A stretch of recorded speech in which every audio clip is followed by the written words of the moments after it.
Welcome back to the We See Monsters channel. My name is Jenna, and I wanted to thank you guys for the kind words on my previous videos and for supporting my channel as it continues to slowly grow. I would also like to address all of the shorts that I upload to YouTube are 100% my content from TikTok. I had somebody assume I was just stealing content from some poor soul on TikTok, and that is certainly not the case. Anyways, today I am sharing a story about a mimic encounter. For those of you who don't know what a mimic is, honestly, it's a little bit complicated.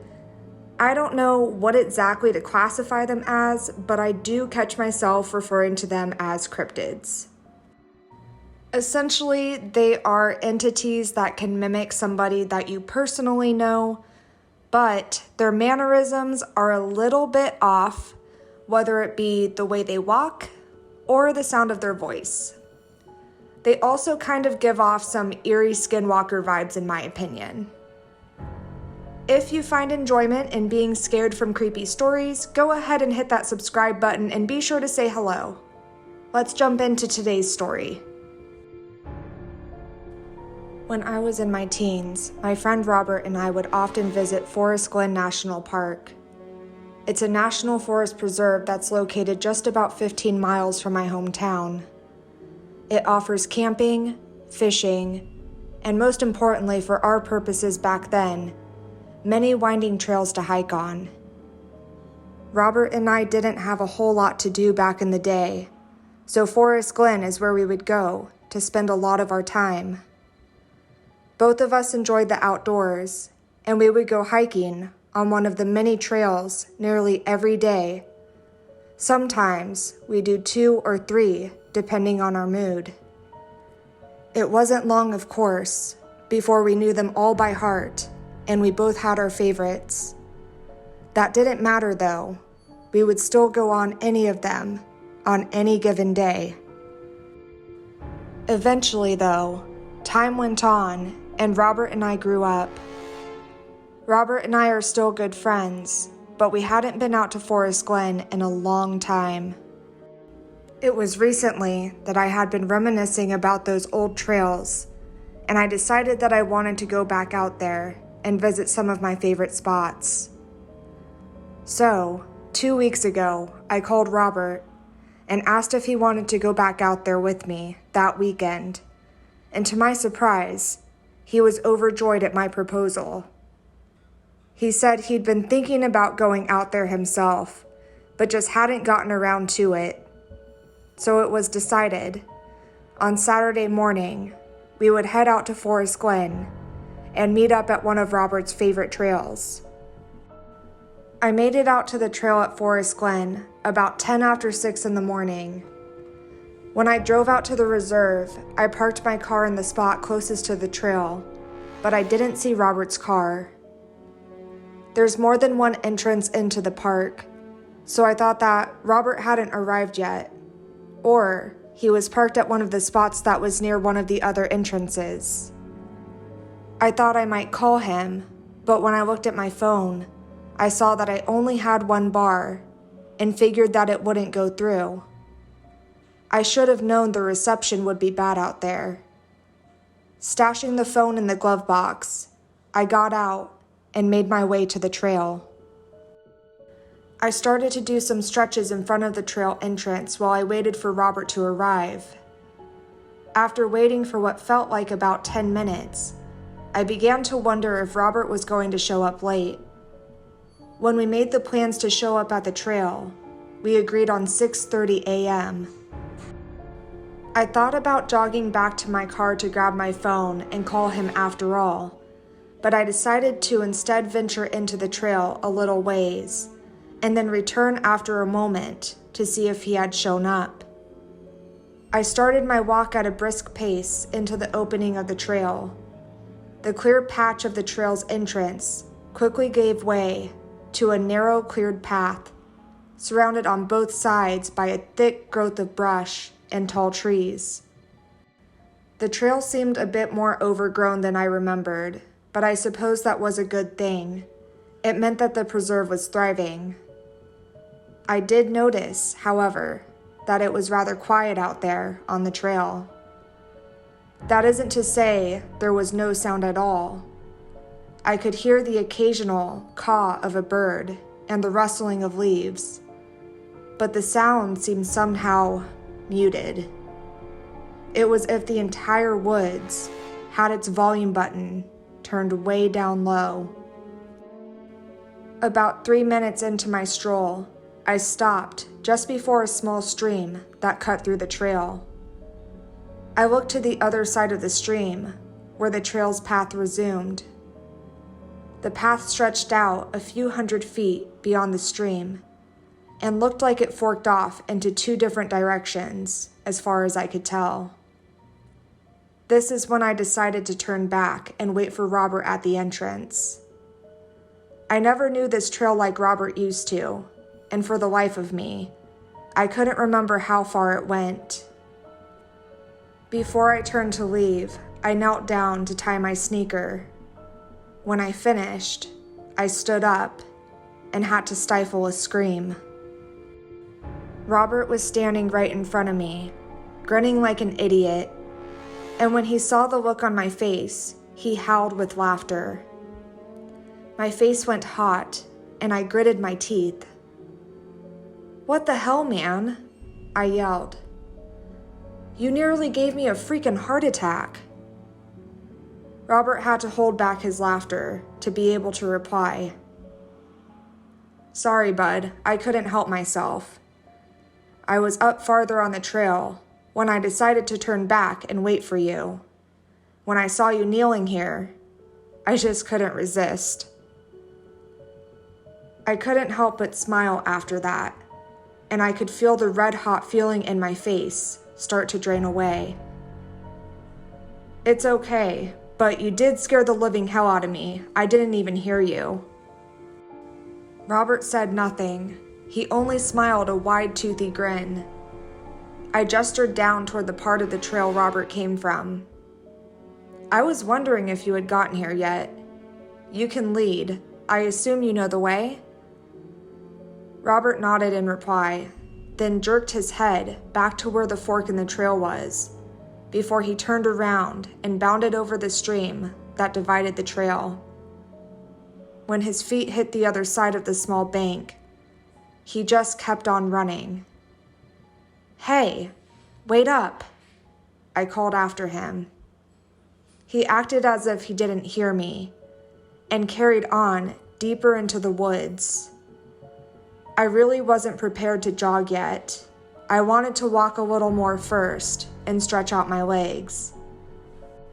However, it seemed I didn't have a choice, and I bounded after Robert, hopping over the stream and pushing myself to catch up with him. Robert was jogging at an even pace, but not a quick one, and soon I was just behind him. "Can you wait just a second?" I asked. "Why? What are you afraid of?" he asked, turning to me with a wide, toothy grin that seemed to have not left his face. That question caught me off guard. What did he mean by that? "I'm not afraid of anything. I just need to stretch a little more before I pull something. That's all." Robert didn't stop or slow down. He just kept on smiling as he turned his head back around to face forward. "You'll be fine. There's a nice place to rest just after the fork in the trail." We kept on jogging until we hit the fork, and I followed just behind Robert every step of the way as we veered off onto the right path. Shortly after the fork, the trees of the forest grew denser and numerous, their leaves blotting out light from the sky above. Even the path itself started to become more overgrown, as weeds and brush seemed to reach out toward the center of the path, attempting to catch what sunlight they could. Where before it seemed like the sounds of the forest were on low volume, here they seemed to be on mute, as not even a buzzing of an insect could be heard. Though I could attribute the muted sounds of the forest to not being able to hear them over my heavy breath and stomping feet. The dense growth could not be ignored. This trail doesn't seem very well maintained. Are you sure you know where you're going? I asked Robert, still keeping close pace behind him, though my right leg was starting to burn. Robert didn't answer, but ignored me instead without slowing down. I stopped and knelt down to rub my leg. I looked up to see Robert stop and turn to walk back to where I was kneeling. Sorry, man. I told you I needed to stretch more. I think I already hurt myself. Robert just smiled as he leaned on a tree next to me. I'm sorry. I thought you'd be able to make it. We're not far from a really cool spot. I just got excited to be out here with you again. At Robert's words, I couldn't help but laugh and return a beaming grin right back at him. I had no idea he missed being out here so much. On top of that, it had been a couple weeks since we had done anything together, so maybe Robert also just missed hanging out. I couldn't blame him. I did too, but growing up gets in the way. Don't sweat it, man, I said. I really miss this too. What's the really cool spot you wanted to show me?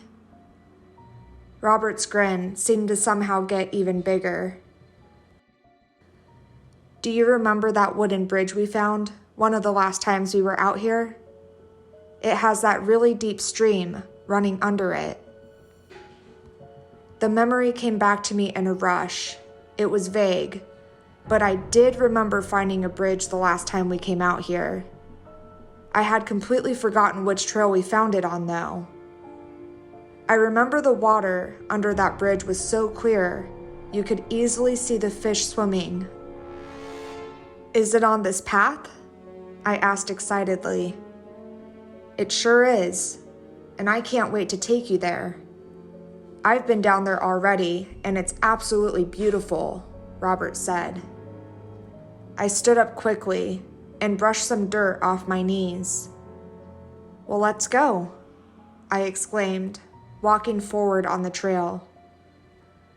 Okay, but we can walk. I don't want you to hurt yourself, Robert said. I was going to tell him I would be fine if we jogged again, but I thought better of it. Though the excitement that came with the prospect of seeing that bridge again abated some of the pain in my sore leg, it was still there.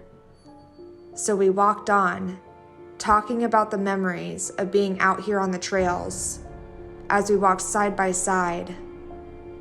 Robert was recounting things I hardly remembered.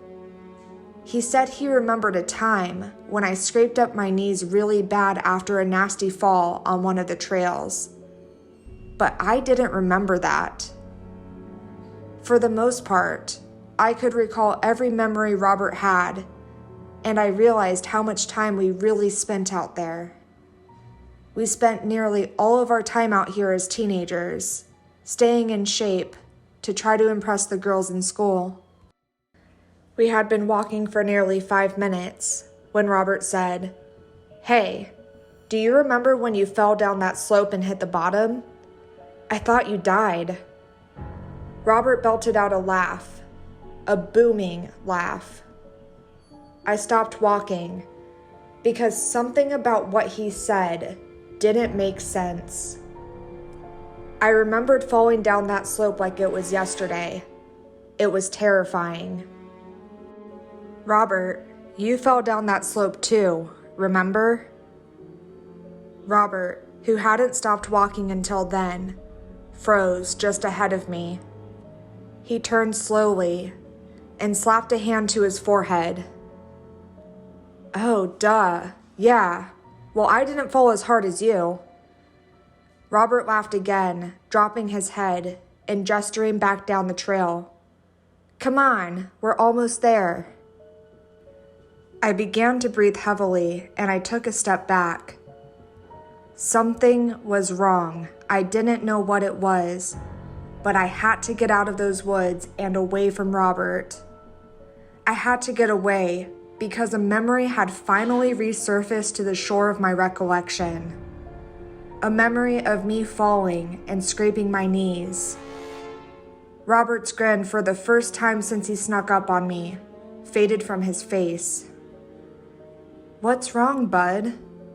he asked, a little shaky. "I need to go back," I said, a little shaky myself. Robert took a step toward me, and a look of concern spread on his face. "Come on, man. We're so close. Why do you want to leave?" he begged. "Because you were at home sick the day I scraped my knees." Robert's eyes widened in realization as I turned tail and began sprinting in the other direction as fast as my legs would carry me. Green leaves and brown bark flashed by in my peripheral vision as a blur. The sound of wind swished around in my earlobes as I ran.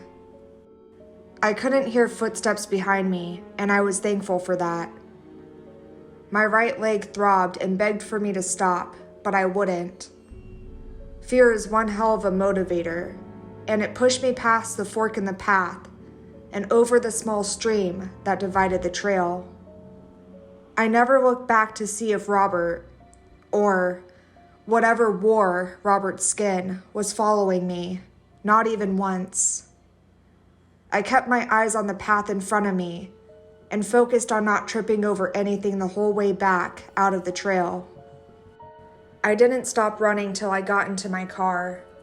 Once inside, I grabbed the keys that I'd left sitting in the passenger seat and quickly turned them in the ignition. I paid no attention to the speed limit as I raced all the way home. Once at my house, I grabbed my phone out of the glove box and ran inside, latched the deadbolt behind me. I turned my phone off when I stored it in my car at the preserve. So once I got inside, I turned it on, and I sat on my couch while I waited for it to boot up. My plan was to call Robert immediately, but when the display on the screen flicked on, I saw I had a text message from Robert. I opened it, but I was shaking so bad from the adrenaline, it was a little hard to read. "Hey man, so it looks like we can't go out to Forest Glen. I was talking to my neighbor this morning, and he said they closed it down. At least 4 hikers have been found dead by drowning out there. I hope this gets to you before you leave. Maybe we can just catch a movie or something?" When I read the last word of the text message, there was a loud knock at my door. I jumped and stood from my spot on the couch. The knock came again, even louder, and I crept over to the door as quietly as I could, and I looked through the peephole. It was Robert. Robert stood on my front stoop with a wide, toothy grin. I saw him raise up his hand to knock once more, and as the sound thundered from the wood of the door, I backed away. On my phone, I searched my contacts for Robert's name and I dialed. After 2 rings, Robert picked up. "Hey man, what's up?" Robert asked. "Robert, where are you right now?" "Oh, well, I'm at the store. Do you want anything?" His voice cut out as I hung up and immediately began dialing the police. I explained to the dispatcher that there was an intruder trying to break into my house, and I did not feel safe. The woman on the other end told me to remain calm and she would be sending help to my address. When I hung up with 911, I went to the door once again to look through the peephole. The Robert imposter was gone. When the police arrived, I just told them someone tried to break into my house, and I came home to find them messing around with my door before they ran off. I didn't know what else to say. They said they would file a report and send a squad car by every couple of hours that day to make sure everything was fine. That was 2 weeks ago. Ever since that day, late at night, that thing comes back and knocks on my door. In a warped mockery of Robert's voice, it calls to me. "Let me in," it wails. "Let me in. I am just so lonely. Come be with me." The first time, I obviously called the police, and the time after that. The third time, they stopped coming. That creature is always gone when they get here, but it always comes back. He's back tonight, and I can hear him as I sit on my couch with a bottle of brandy and a tight grip on the large butcher knife I own. "Please let me in," it begs, in a gargled wail that sounds nothing like Robert anymore. "I just need more friends." I don't know what the hell is in Forest Glen National Park, but it followed me home. For more spooky content, you can click the links below to check out my TikTok and listen to the We See Monsters podcast.